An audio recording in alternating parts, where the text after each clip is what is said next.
मेरा नाम अलका है। मेरी शादी एक बहुत अच्छे घर में हुई थी। मेरे पति तो लाखों में एक थे। मैं अपने आप को बहुत भाग्यशाली मानती थी कि मुझे ऐसा पति मिला है। मुझे बहुत प्यार करते थे। हमारा एक लड़का और एक लड़की है। हमारी शादी को करीब 16 साल हो गए थे। हर खुशी मुझे उन्होंने दी। मैं भगवान से अपने लिए इससे अच्छा पति नहीं मांग सकती थी। मेरी लड़की 14 साल की है और लड़का 10 साल का है। पति का कारोबार भी बहुत अच्छा चल रहा है। हमारे कपड़े की दुकान है जिससे अच्छी खासी कमाई हो जाती है। मुझे जीवन से कोई शिकायत नहीं थी, लेकिन फिर उसको वह हुआ जो मैंने सपने में भी नहीं सोचा था। मेरे पति एक दिन मुझसे कहते हैं कि उन्हें किसी से प्यार है और वह उसी से शादी करना चाहते हैं। एक दिन अचानक यह बात उन्होंने मुझे बताई। शुरुआत में मुझे अच्छा लगा कि वह मजाक कर रहे हैं, लेकिन फिर थोड़ी ही देर बाद मैं समझ गई थी कि वह सच बोल रहे हैं। वह मेरे पति हैं। कब सच बोल रहे हैं कब झूठ, इस बात का मुझे अच्छे से पता चल जाता है। लेकिन इतने दिनों तक मैं कैसे धोखा खाती रही। उनका शादी के बाद अफेयर चलता रहा और मुझे पता भी नहीं चला। या तो वो झूठ बोल रहे थे या बहुत चालाक थे जो इतने दिनों तक मुझसे छिपा सके। मेरे मन में यही सब चल रहा था कि वह बोले कि उन्हें तालाक चाहिए। शादी के 16 साल बाद उन्हें तालाक चाहिए। मैंने कहा कि आप पागल हो गए हो। क्या बोल रहे हैं? कैसा अफेयर? आप झूठ बोल रहे हैं। वह बोले नहीं, मैंने कल उसे बुलाया है, तुम खुद मिल लेना। मैं चाहता हूँ कि हम जिस तरह से रह रहे हैं उसी तरह से अलग भी हो जाए। मुझे कोई तमाशा नहीं चाहिए। तुम्हारी और बच्चों की भी जिम्मेदारी मैं लूँगा। तुम उसकी चिंता मत करो। अब मेरा दिल बेचैन होने लगा था। मैं सोच रही थी कि यह सब जो यह बोल रहे हैं वह झूठ हो, लेकिन मन में शंका और डर आ गया था कि कहीं यह सब सच ना हो। उस रात मुझे अच्छे से नींद नहीं आई। सुबह होते ही मेरी नज़र उन पर थी। फ़ोन पर बातें कर रहे थे, पूछ रहे थे कब आओगी।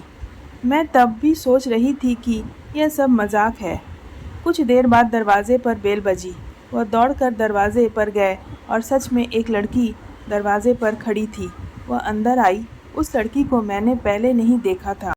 वह बहुत सुंदर थी। उसकी उम्र 26 साल की थी, लेकिन मुझे इस बात का यकीन नहीं हुआ था। मेरे पति ने उसे मुझसे मिलाया, कहा कि यह निकिता है। मैं अपने काम के सिलसिले में जब बाहर गया था तब मेरी मुलाकात इससे हुई थी और फिर हमें पता ही नहीं चला कि हम कब एक दूसरे से प्यार करने लगे। उसे देखकर मैं अपने कमरे में चली गई। 16 साल का विश्वास और प्यार इस तरह से टूटेगा मुझे पता नहीं था। शायद उम्र के साथ उनका मेरे प्रति आकर्षण कम हो गया था। वह कुछ घंटों के बाद मेरे कमरे में आए और बोले, मैं फिर से दोहराना चाहता हूँ कि हम अच्छी तरह से अलग होते हैं। किसी तरह का नाटक मैं नहीं चाहता।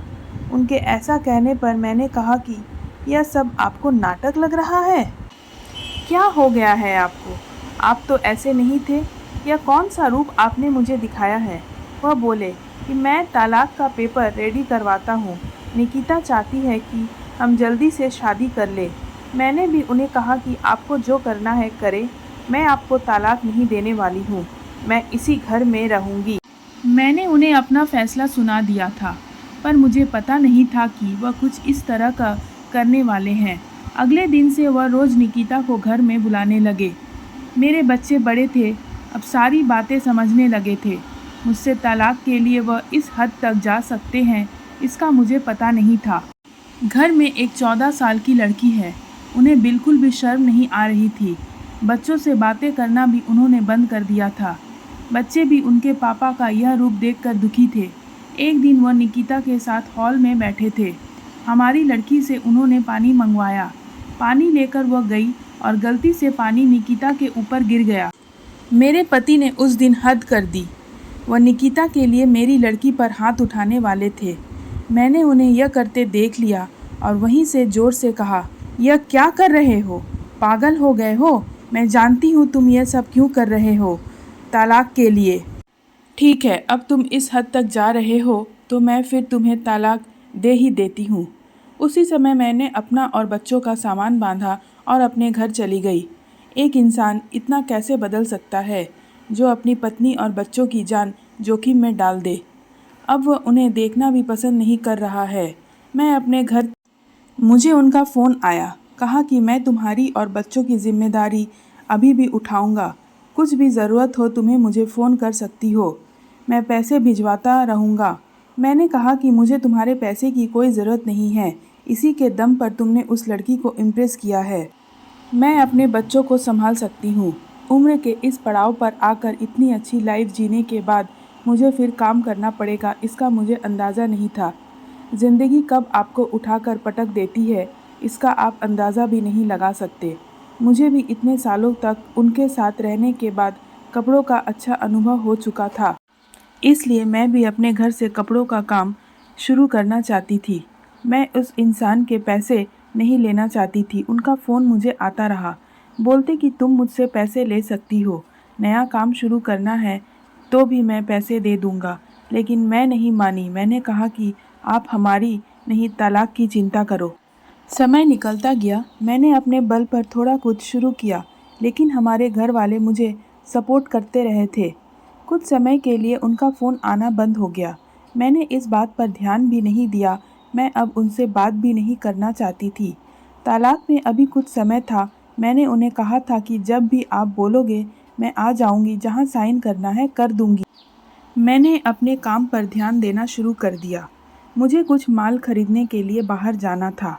इतने दिन उनके साथ रहने पर मुझे यह पता था कि क्या खरीदना और कहाँ से खरीदना है। उनका यह अनुभव मेरे काम आया। मैं उस शहर माल खरीदने के लिए गई। वहाँ मैं पहुँचकर उस दुकान से माल खरीद ही रही थी कि मुझे वहाँ निकिता दिखाई दी। वह वहाँ किसी और का हाथ पकड़ी हुई थी। मुझे देख के साफ पता चल गया था कि अब वह इस लड़के के साथ है। मन ही मन मुझे बहुत खुशी हुई कि आखिर मेरे पति ने धोखा खाया। उन्होंने इस लड़की के लिए हमें छोड़ा था, जो कि अब किसी और के साथ है। फिर मैंने मन में सोचा कि अब किसी और को मैं धोखा नहीं खाने दूंगी, इसलिए मैंने उनका पीछा किया। वह एक ओपन रेस्टोरेंट में गए। मैं जाकर उन दोनों के सामने बैठ गई। मुझे देखकर उसके होश उड़ गए। वह उठकर जाना चाहती थी, लेकिन मैंने उसका हाथ पकड़ा। मैंने उस लड़की का सच लड़के को बताना शुरू किया। मैंने सोचा था कि मैं उसे सच बताकर उसकी आंखें खोल दूंगी, लेकिन कुछ और ही हुआ। उसने जो मुझे बताया उससे मेरे पैरों तले जमीन निकल। मैं वहाँ से भागते हुए कैसे भी अपने पति के पास जाना चाहती थी। मैं उनके घर गई। वहाँ नौकर ने मुझे बताया कि वे अभी एक अस्पताल में हैं। अस्पताल उनके घर से ज़्यादा दूर नहीं था, बड़ा अस्पताल था। मैं वहाँ गई। रिसेप्शन पर उनका नाम बताकर मुझे उनके कमरे का नंबर पता चला।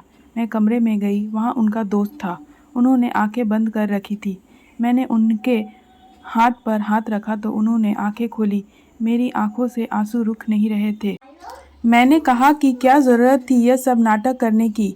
मुझे पहले क्यों नहीं साफ साफ बताया? मेरे पति एक गंभीर बीमारी से जूझ रहे थे। वह हमारी ज़िंदगी से दूर जाना चाहते थे ताकि उन्हें कुछ हो जाए तो हम ज़्यादा दुखी ना हो। उनके इसी दोस्त ने उनके कहने पर उस लड़की के साथ मिलकर यह नाटक करवाया था। मैं अब उनके पास बैठकर घंटों रोती रही। बच्चों को भी मैंने बुला लिया। अब हम उनके साथ ही रहेंगे। अभी उन्हें हमारी और हमारे प्यार की सबसे ज़्यादा ज़रूरत है। मैं भगवान से दुआ कर रही हूँ कि वह हमारे साथ ही रहे, उन्हें कुछ ना हो। मुझे विश्वास है कि ऐसा होगा। दोस्तों, मेरी कहानी अच्छी लगी हो तो एक लाइक करके अपना प्यार दिखाइएगा और कैसा लगा ज़रूर बताइए। अगर आप मेरे चैनल पर नए हैं तो आपका स्वागत है और सब्सक्राइब ज़रूर करें और अच्छी अच्छी कहानी सुनने के लिए मेरे साथ बने रहें। धन्यवाद।